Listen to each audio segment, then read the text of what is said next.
summer of 1944, the D-Day landings. France would finally be free again. From across the Channel, dozens of planes broke the silence.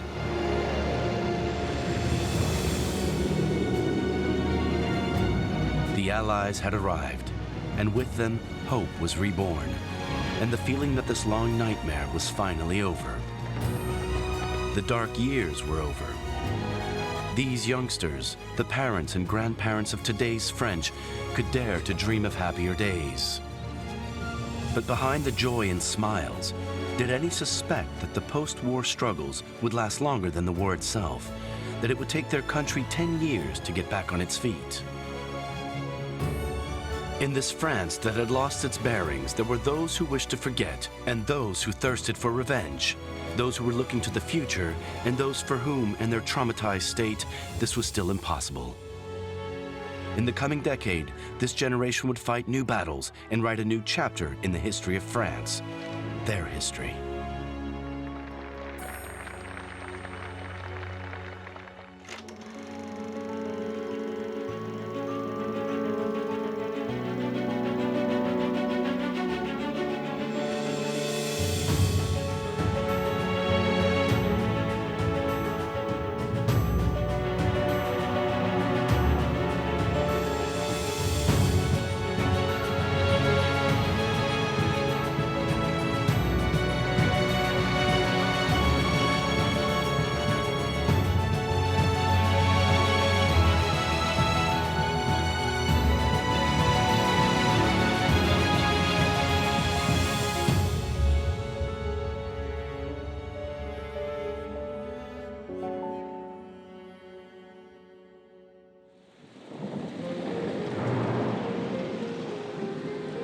Rouen, August 1944. Despite the rain, 17-year-old André Danet came out with his film camera.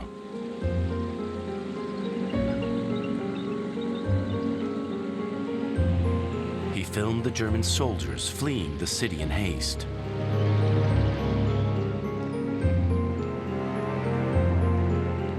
As he watched, women were arrested and humiliated in plain sight of everyone.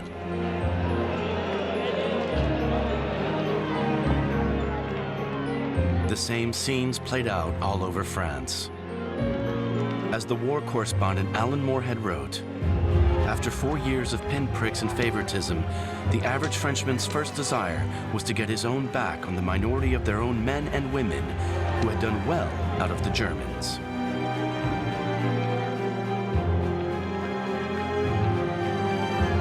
Women were cruelly targeted.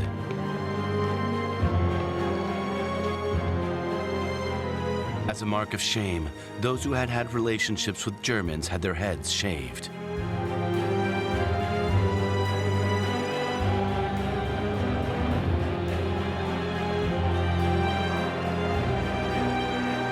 Three kilometers from Vichy, 3 collaborators dragged from the prison were lynched by the mob.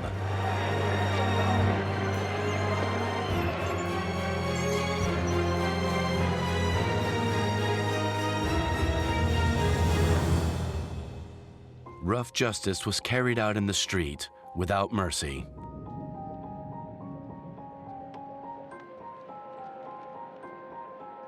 Yves Benazek, who fought at Albi, related, "For 2 to 3 weeks, all kinds of people were getting away with all kinds of things. It was a time of score settling, of heroes and villains. The resistance, the army of the shadows, came out of hiding. These brave warriors who had kept up the fight for the last 4 years were lauded.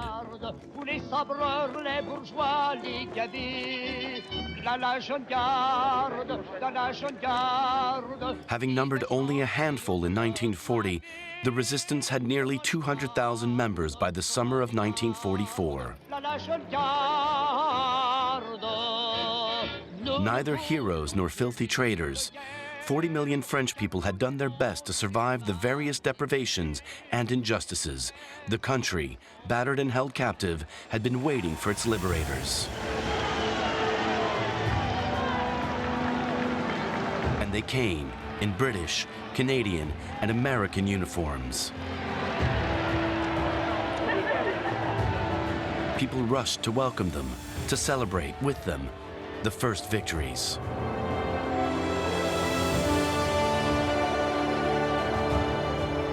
Overcome by the liberation of Paris, Robert Blanchery wrote to his wife, "My love, my dears, I have just seen them. My heart still feels fit to burst and my eyes are brimming with tears. The tanks could barely get through."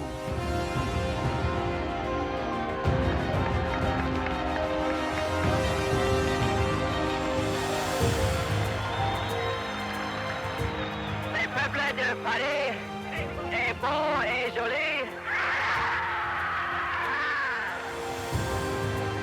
The capital had barely been liberated when a silhouette well over 6 feet tall, his upright posture capped with a kepi, strode through the streets.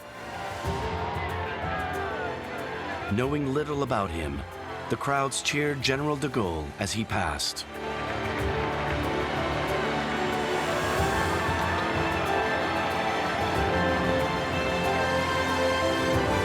The general clamor almost made it possible to forget the scale of the disaster. De Gaulle himself wrote, "The tide recedes, revealing the battered body of France from end to end."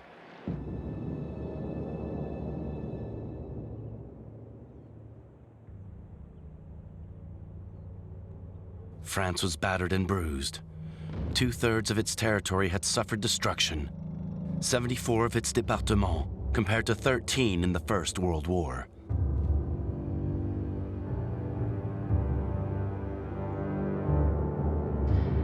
One edifice in 4, one railway station in 3, almost all the ports. The ruined walls and metal frameworks of buildings remained as abandoned skeletons. This country, which had won the First World War, emerged in tatters from the Second. The children of Le Havre, Rouen, Caen, and Saint-Malo played in these expanses of rubble.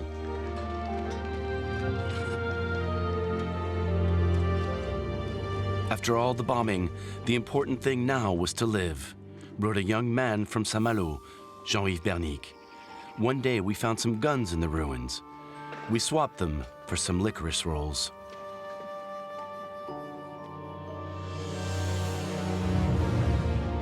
An inhabitant of Saint-Lô, 98% of which had been destroyed, wrote, "My town no longer exists. A few weeks of madness have wiped out all the markers of my childhood. How will I ever find them again?"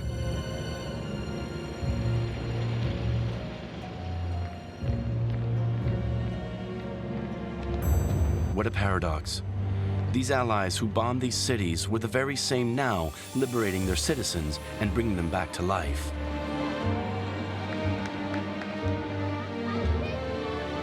So, with no hard feelings, there was a sharing of all the things that had been so badly missed. Bars of chocolate, the last few cigarettes, and much more besides. Farmer François Guillaume described the charm of these encounters. "Everything about the American army is a source of surprise and admiration for us. We've been trading with them. A liter of plum eau de vie for a jerry can of gasoline, for example. And despite them not knowing a word of our language, nor us of theirs, we've been getting on famously."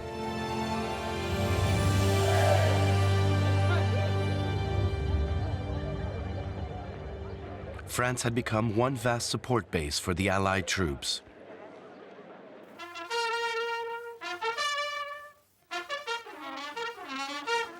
The GIs turned up with their victory disc records and this music that the Nazis deemed degenerate. He was a famous chocolate man from my Chicago way. He had a boogie style no one else could play. He was a chocolate man. The French forgot their problems for a while. They were among the first Europeans to dance the bebop and try chewing gum.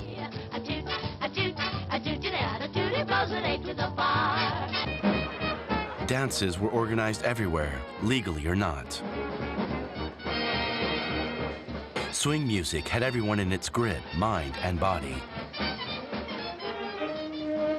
Hello, baby, mademoiselle. Hello. In all the towns where they were garrisoned, the Americans took part in the general reawakening of the people's sex drive, to such an extent that the army supplied them with condoms. Mademoiselle, be good for you. Mademoiselle, from another. As the magazine Life put it, France is one big brothel inhabited by 40 million hedonists who spend all their time eating, drinking, and making love. The truth was that these young soldiers really were sweeping young women off their feet. We took one look at these dazzling, well-fed young men in their immaculate uniforms. The writer Benoit Groult recounted. The Americans weren't men. They were our liberators. We were making love to freedom. In their arms, we were celebrating the end of Nazism, the taking back of our country, the hope of universal peace.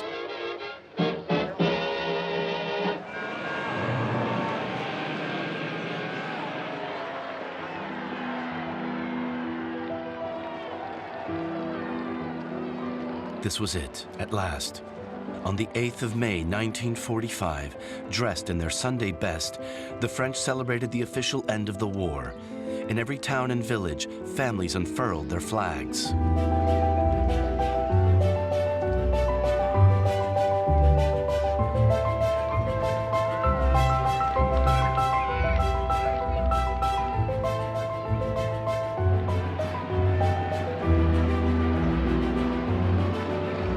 They all turned out to welcome home their sons, brothers, husbands, and fathers, prisoners of war coming home from Germany after 5 long years in captivity, exhausted after a long, grueling journey.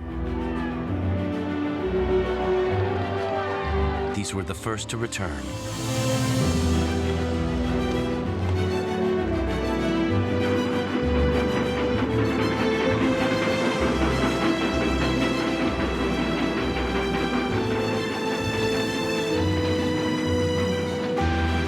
These men still bore all the bitterness of the defeat of 1940.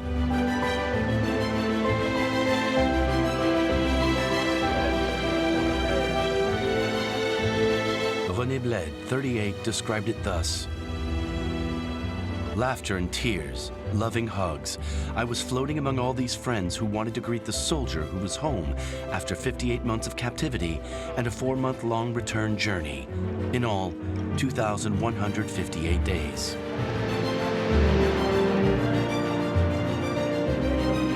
During the summer, 1 million men came home, changed forever.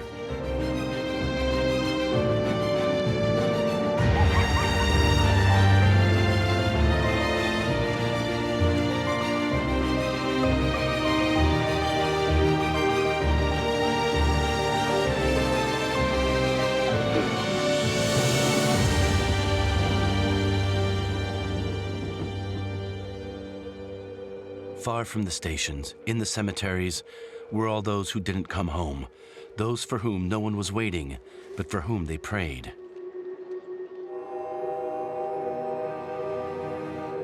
"500,000 killed by the war, most of them civilians.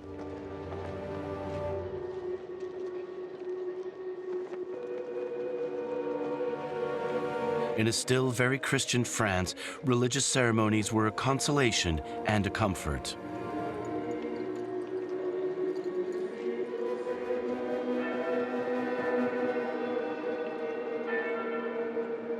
Masses in Latin, solemn communions of young girls, and white weddings helped the French reconnect with themselves.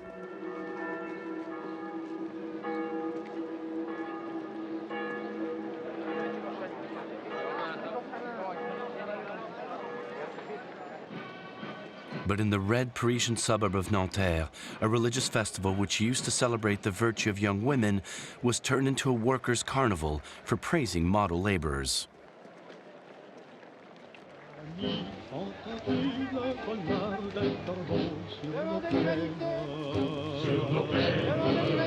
Communism had become a new sort of church, a hope. It was in the resistance that this movement had won its spurs. Partisans, ouvriers et paysans, c'est l'alarme. C'est l'alarme. Its heroes were the martyrs denounced by the Vichy regime, the irregular soldiers, the immigrant laborers, the political deportees in their striped uniforms, all of whom were now being honored.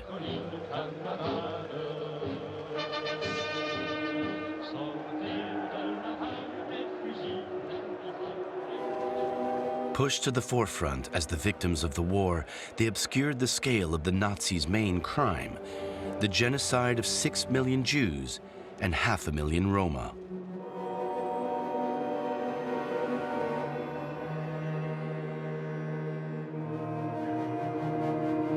Of the 76,000 French Jews deported to the death camps, only 2,500 made it home, a mere 3%.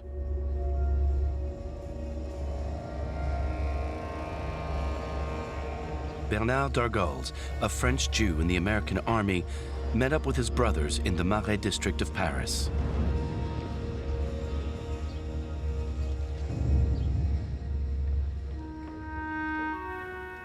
Despite the warmth of the reunion, their hearts still bled. Part of their family had been slaughtered. He said, "I got to number 8 Rue des Francs-Bourgeois. The curtains of our shop were drawn. I found out that my 2 grandmothers had died and that Grandfather Bloom, aged 85, had been arrested and sent to Drancy.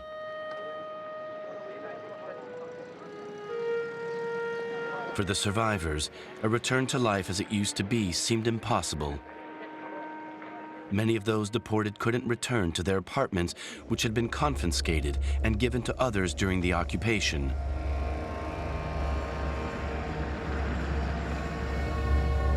This injustice compounded the long years of horror.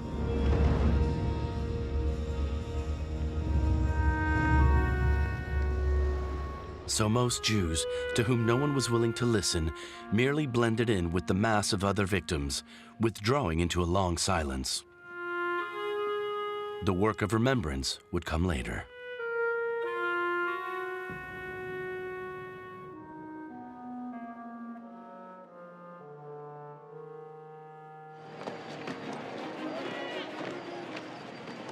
It was time for the living to come together. There was so much to do. The watchword was, roll up your sleeves. Everyone was mobilized in the effort to remove the traces of the war.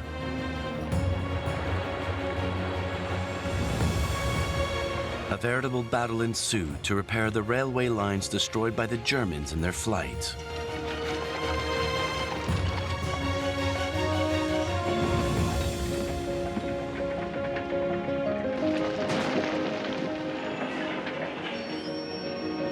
The railway workers were lauded as saviors. They who had sabotaged their own trains to resist the Nazis were now getting them up and running again to resupply France. For all this effort, there was a need for models, for good examples. So for a while, the sorry role the French railways had played in the deportations was forgotten.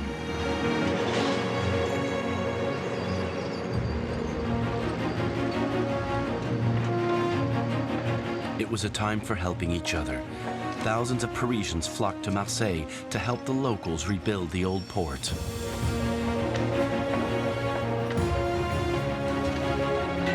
With 2/3 of the country in ruins, the solidarity of all the French was crucial.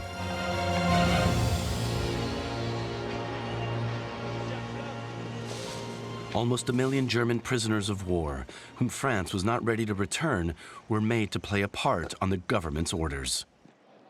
Allemands, vous n'êtes pas ici pour accomplir la tâche banale qu'on impose à des prisonniers de guerre.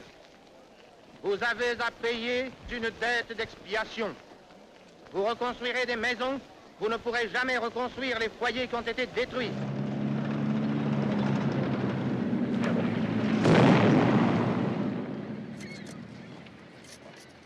The Germans demined 3 million hectares, allowing 7 million peasants to get back to working their fields.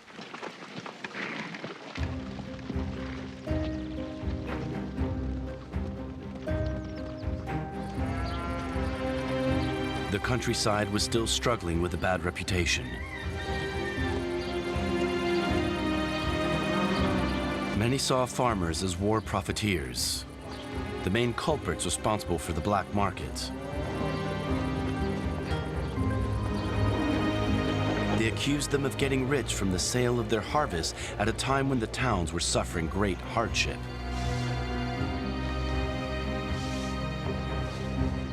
Now, 40 million mouths had to be fed from the fruit of their labor.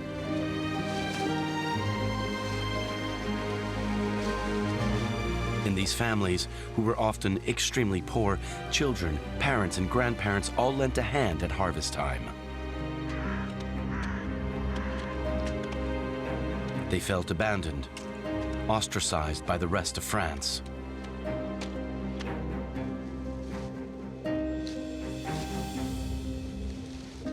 Farmer Michel de Baptiste explained this isolation. We form a small world, condemned to repeat the same actions 100 times with never-changing horizons. We have no radio nor newspapers. Hardly anyone ever comes here because we're so far from everything.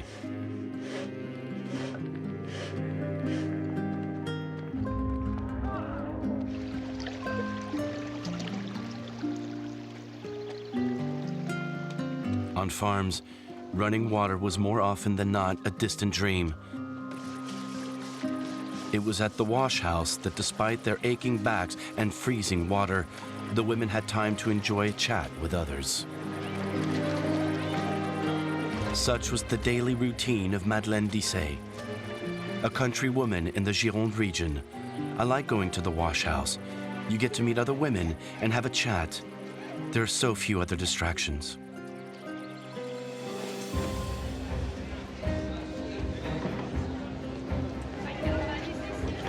With everyone making an effort, life gradually returned to the markets, where news got around slowly by word of mouth.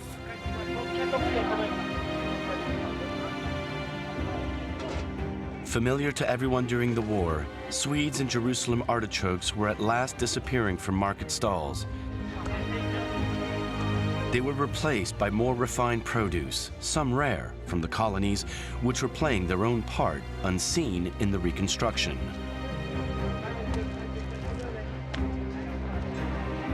While the colonial empire was starting to crack to the indifference of most.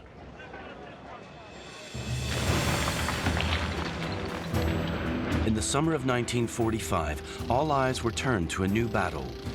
The production battle being played out deep underground, where the so-called black faces labored. The country's hopes depended on these toilers of the coalface.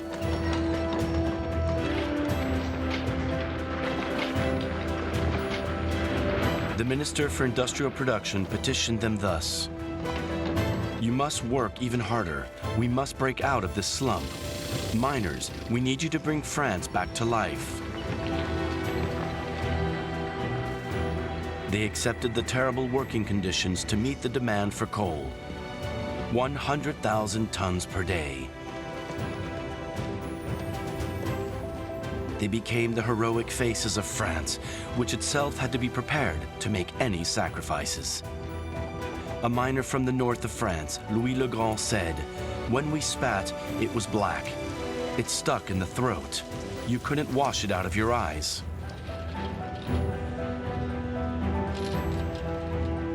He remembered also, "When all the mines reached the target of 100,000 tons, we were given a suit. And the mine that had extracted the most coal got a bonus. We flew the flag. We all felt proud."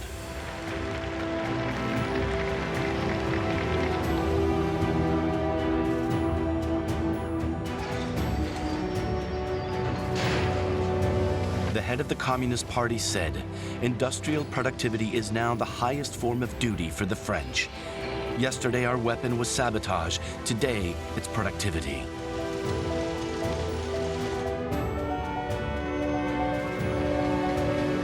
There had never been so many workers. 5 million of them, and almost all were members of a union.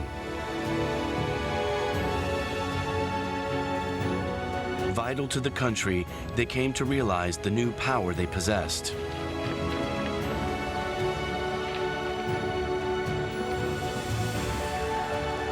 A few months before leaving power, de Gaulle went out of his way to pay homage to the workers. In Clermont-Ferrand, he hailed the example of courage and sacrifice demonstrated by the Michelin Company. 4 men of the Michelin family had been in the resistance, and 1 had died in a Nazi camp.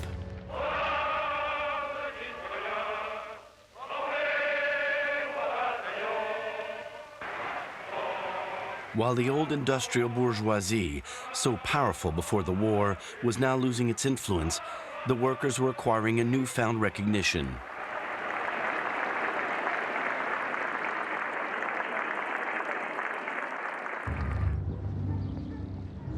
The horizon was looking brighter, but for many, happier times were still a long way off.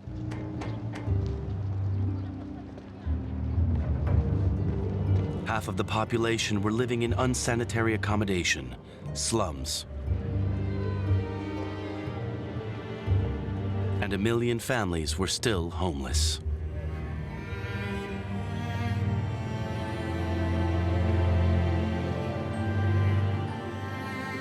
The writer Annie Ernaux remembered. Every mouth had teeth missing. Coats were darned. Shirt collars turned inside out. Sunday best worn every day.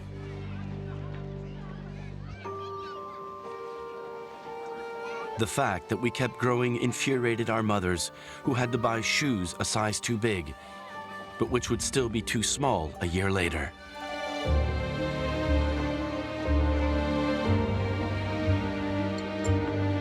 Everything in our homes had been bought before the war. Everything was put to use. Nothing got thrown away. The most impoverished became rag pickers, collecting paper and old rags, hoping to give them a second life.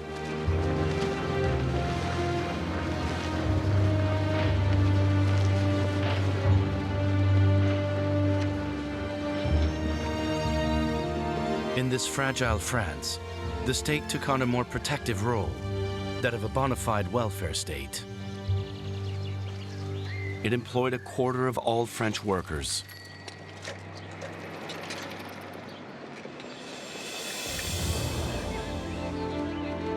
In 1946, a utopian ideal became part of the French Constitution. Every French citizen was now entitled to benefit from a system of egalitarian social protection, social security.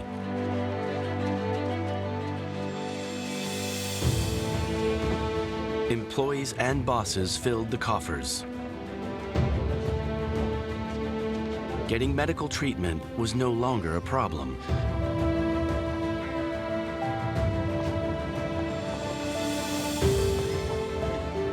Everyone was united around this ideal of solidarity.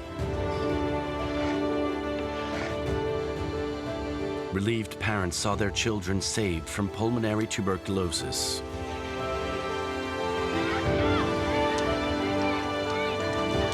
To limit the spread of disease, patients were confined to sanitariums.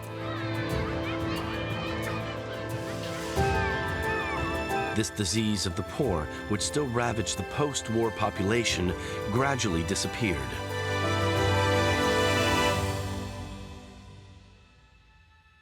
Compulsory vaccination would soon wipe it out, as it did another scourge, now almost totally eradicated, smallpox.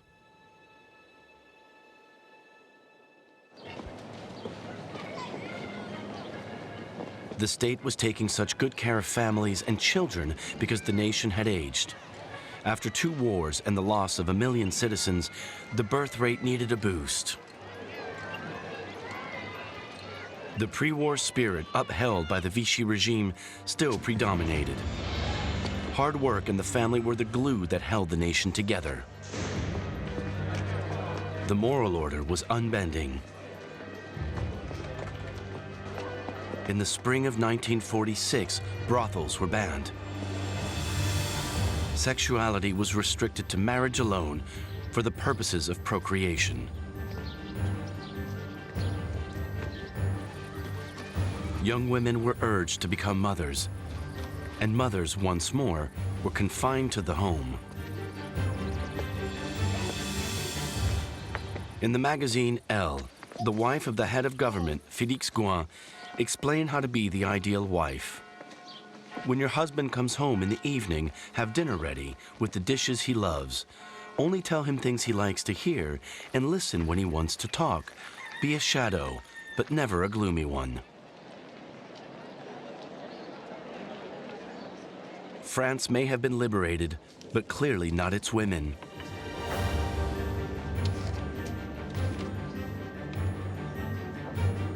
While the French women finally got the right to vote on the 21st of April, 1944, many still didn't exercise that right in the first post-war elections.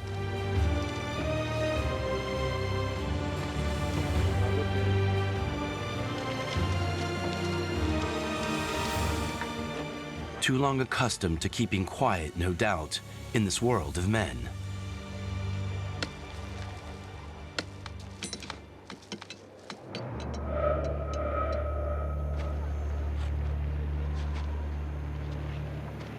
"1947 was a terrible year for the French, a year of every danger.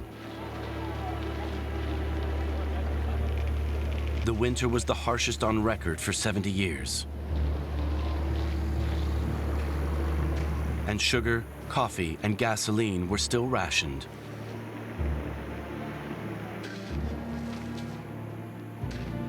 Memories of a past that everyone thought was over resurfaced. Shops were without supplies, and there were shortages once more. It could all come tumbling down.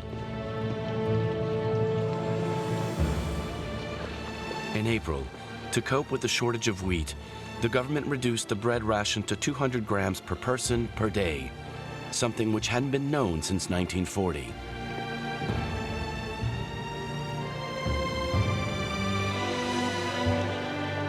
How can you live with less when you already have so little? The French had had enough. Scarcity had pushed up prices to an unsustainable level. The new head of government, Léon Blum, promised to put an end to high prices. Aujourd'hui, le gouvernement se presse pour dire à la hausse, non, tu n'iras pas plus loin. Non seulement tu n'iras pas plus loin, mais désormais, tu vas reculer.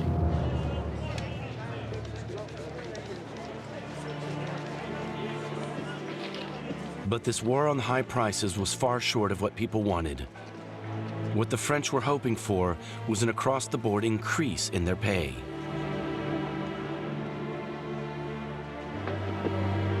And yet again, it was the Americans who came to the rescue with supplies of corn flour. People took some consolation from this bread the color of gold.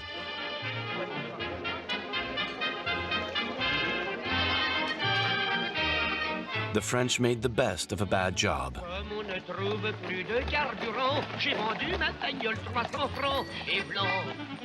With gasoline also in short supply, horses' hooves on the paving stones became a common sound once more. And bicycles, the horses of the poor, overran the capital. Je suis parti l'autre jour de Puteaux en vélo. J'ai vu des petits, des minces, des grands, des gros en vélo. Je suis arrivé en 3 semaines à Saint-Lô en vélo. Avec l'œil frais et 2 furons blonds bas du dos en vélo.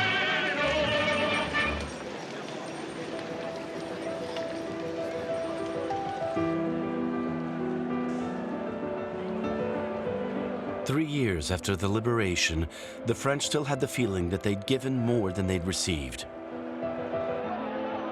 Anger was growing. So intense was the anger that a shocking chant started to be heard at protests: "Give us butter, or give us back the krauts." All those who'd worked like slaves to get the country back on its feet now rebelled. And as though the word had been passed around, all of a sudden the entire country ground to a halt. In the spring of 1947, there were strikes everywhere. And with the Cold War now well established, the exclusion of communists from the government increased people's resentment. It was a downward spiral. Over the course of a few weeks, 80,000 miners walked out. Then it was the turn of industry and teachers.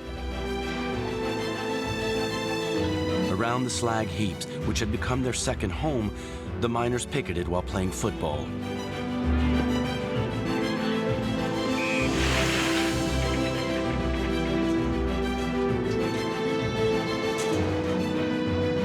In Paris, passengers were confronted with the locked gates of Saint-Lazare station, now occupied by SNCF railway workers.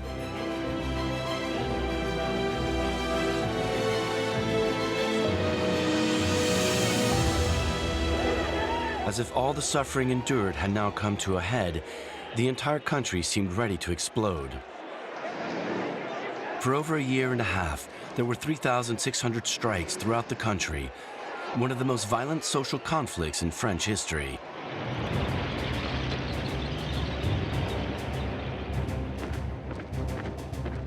"100,000 army reservists were called on to break up the picket lines that threatened to undo all the post-war effort.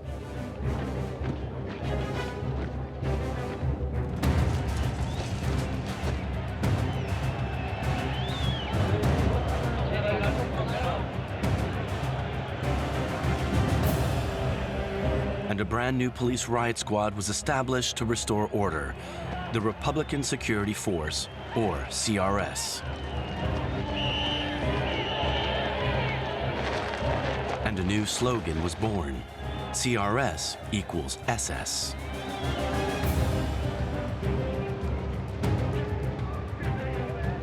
The French army was even compared to the Wehrmacht, the German occupation army.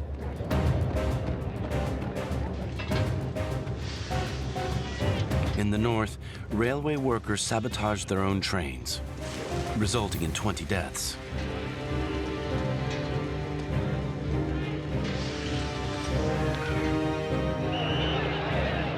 Hundreds were hurt during the demonstrations. There were 2,000 arrests, and 3,000 were fired from their jobs.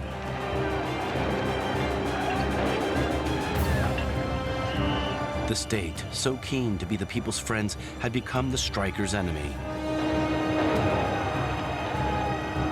The dream of unity, which had sprung up after the liberation, was over. But it was the dawn of hope for a lot of communists who were waiting for the great day, for the spark that would ignite the revolution.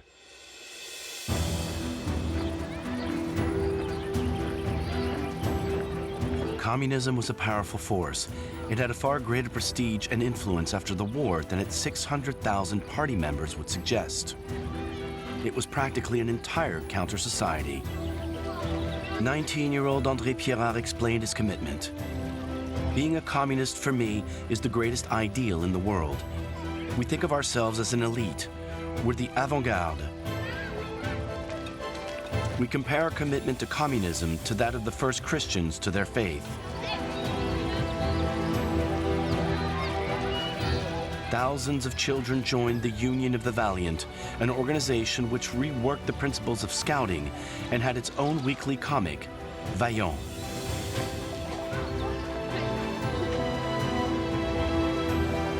Along with their parents, they took part in the Festival of Humanity.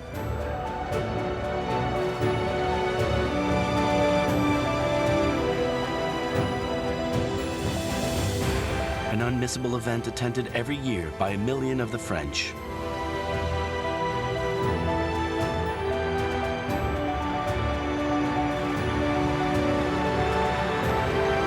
A great moment of working class merrymaking. As with the ballet of the groceries, which neatly summed up people's preoccupations at the time.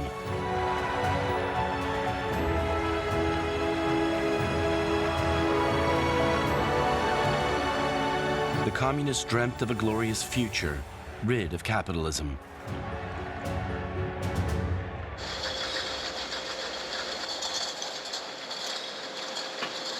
With the Marshall Plan, the post-war economic aid provided by the US, American products started to be daily presents for the French. The former ally, the liberator, was the communists' new enemy.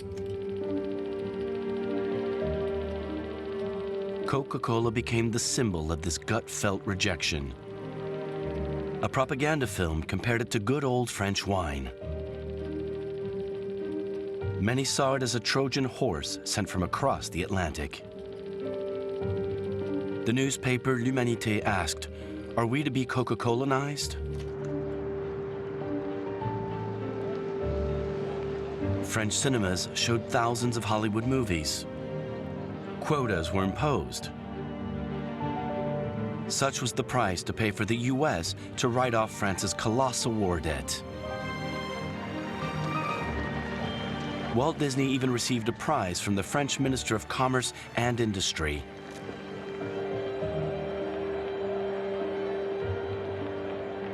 Change was coming from America, and the cultural sphere was worried. In the winter of 1948, Jean Marais and Simone Signoret joined thousands of professionals marching to call for the protection of a certain French exception. But America enticed the French as much as it repelled them. Paris was on the fence, while performers in Saint-Germain-des-Prés reinvented themselves in cafes and basement clubs to the strains of jazz and blues. Montmartre and Montparnasse remained locked in the past, perpetually rehashing the shows that had established their fame. The cabaret was turning into a nostalgia act, something of which the timeless Édith Piaf seemed blissfully unaware. Qu'est-ce qu'il y avait comme chanson? C'est bien réglé, hein? Ah oui, attends. N'y va pas, Manuel, n'y va pas. Il y a des choses dans la vie qu'on ne fait pas. Et plus tard, tu le regretteras. N'y va pas, n'y va pas. D'ailleurs, il y a été tout de même, tu sais.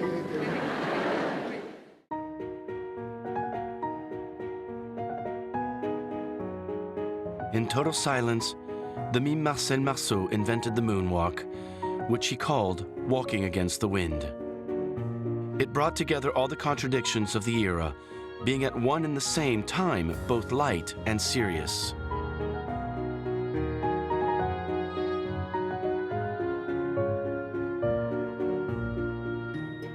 Even while taking a step backward, the French had to keep moving forward. They couldn't afford the luxury of refusing American aid, nor of resisting the march of progress.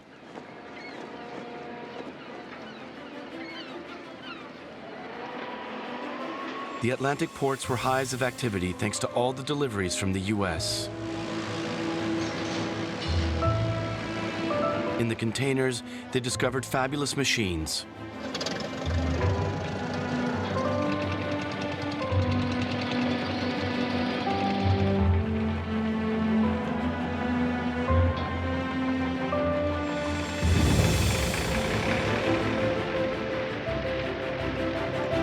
A trade magazine commented, "Farmers now love their tractors the way they used to love their horses."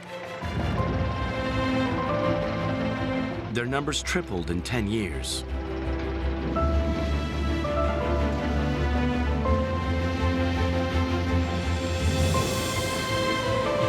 With motorization, farmers were no longer just bumpkin peasants.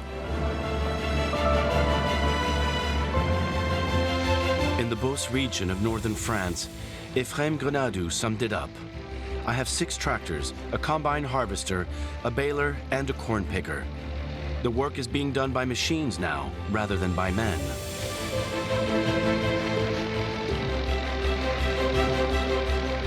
Because of these machines, the wooded landscapes of Brittany and Normandy were transformed. The land and soil were subjected to new, game-changing experiments. Science was changing everything, even well-known locations. An unprecedented form of gold rush gripped many in the Limousin area of central France. The French were exhorted to catch up with the Americans by the communist physicist Frédéric Joliot-Curie. Find uranium. Search everywhere, unashamedly. You are the first links in a gigantic chain working for our country.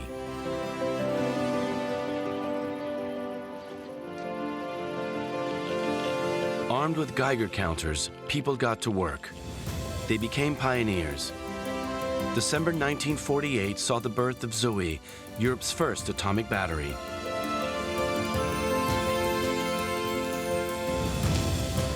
Nuclear power, it was thought, could one day replace coal. The bombs that fell on Hiroshima and Nagasaki were still on everyone's mind. But for France, atomic energy was the holy grail, an opportunity for the future.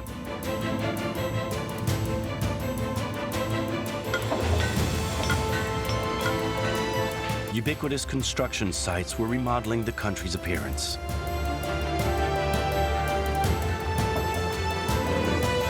In the Alps, dumbfounded locals watched the arrival of gigantic turbines, which would submerge their valleys under artificial lakes.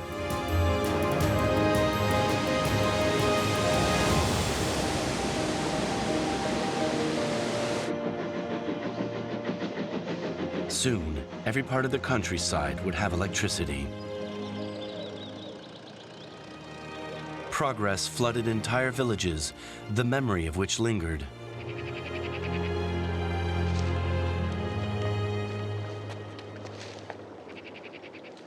But this obliteration of the past was the price to pay for new hope to dawn.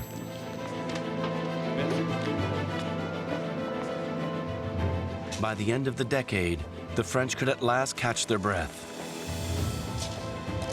After years of struggle and shortages, productivity was back to its pre-war levels.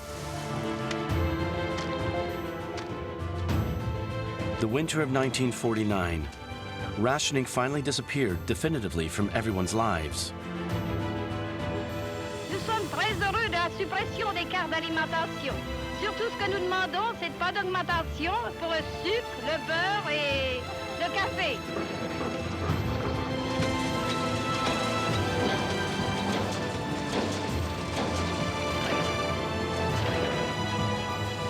Price deregulation was celebrated. With productivity taking off exponentially, the new duty of the French was to buy and keep buying. Un frigidaire, un joli scooter, un atomixer et du Dunlopio, une cuisinière avec un four en verre, des tas de couverts. France became a mass consumption society.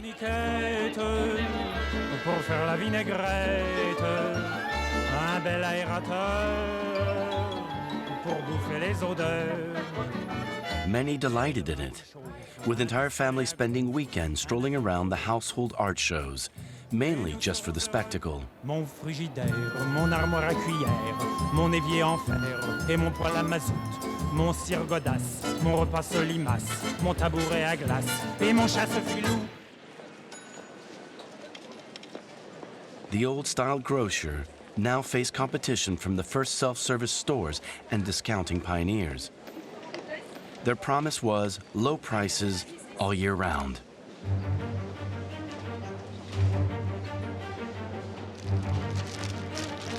Meat came wrapped on the shelves. Milk, now pasteurized, was sold in bottles. An article in the newspaper, Le Parisien, rejoiced, "You save time. You don't waste time quarreling with the Shirley sales assistant. If you get bad service, you only have yourself to blame."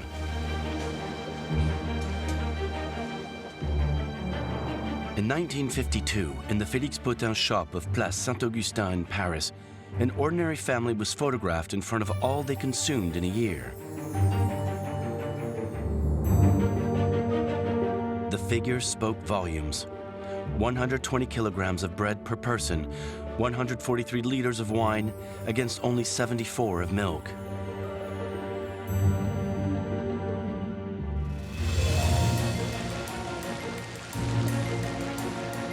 But consuming also meant owning things. For a Renault 4 or the new Citroën 2CV, the French were willing to take on credit. Except for the workers who made them, for whom they represented 3 years of their salary. A pipe dream for some, but a reality that others could already afford. Like the journalist Jean Ferniaud, who rejoiced, With my driving license in my pocket, we spent our first Sunday on the road. The summer holidays will soon be upon us, and I realized that I never really knew what freedom was before getting behind the steering wheel.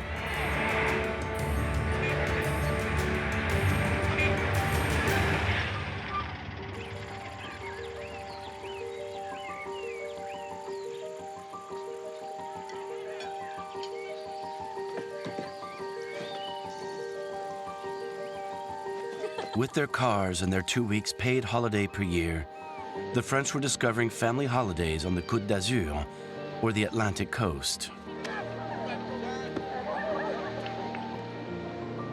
The war now seemed a long time ago.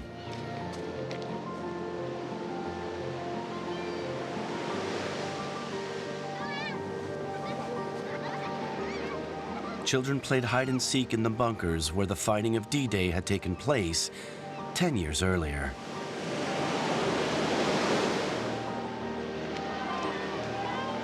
In 1953, thanks to advances in pediatrics and health insurance, child mortality in France was half what it had been a decade earlier. The baby boom was well underway.